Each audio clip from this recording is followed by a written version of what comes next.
Q news ఛానల్లో పనిచేయటకు అనుభవం గల కంటెంట్ రైటర్స్, వీడియో ఎడిటర్స్ మరియు మార్కెటింగ్ ఎగ్జిక్యూటివ్స్ కావాలను సంప్రదించవలసిన నెంబర్లు 8688926084.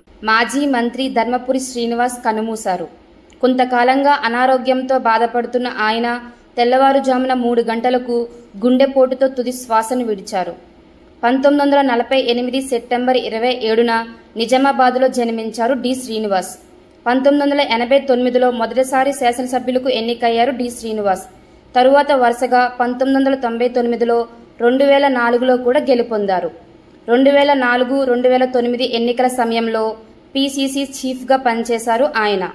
2014 సంవత్సరంలో కాంగ్రెస్కు రాజీనామా చేసి బీఆర్ఎస్ నుంచి రాజ్యసభ సభ్యుడిగా ఎన్నికయ్యారు. అనంతరం బీఆర్ఎస్ను వీడి సొంత గూటి కాంగ్రెస్కు చేరారు. ప్రస్తుతం ఆయన రెండో కుమారుడు ధర్మపురి అరవింద్ నిజామాబాద్ ఎంపీగా ఉన్నారు. పెద్ద కుమారుడు సంజయ్ గతంలో నిజామాబాద్ మేయర్గా పనిచేశారు. డి. శ్రీనివాస్ పార్థివ దేహాన్ని కాంగ్రెస్ శ్రేణులు, అభిమానులు సందర్శనార్థం హైదరాబాద్లో తన నివాసంలో ఉంచారు. రేపు నిజామాబాద్లో ధర్మపురి శ్రీనివాస్ అంత్యక్రియలు అధికారిక లాంఛనాలతో నిర్వహించాలని సీఎం రేవంత్ రెడ్డి సీఎస్కు ఆదేశించారు.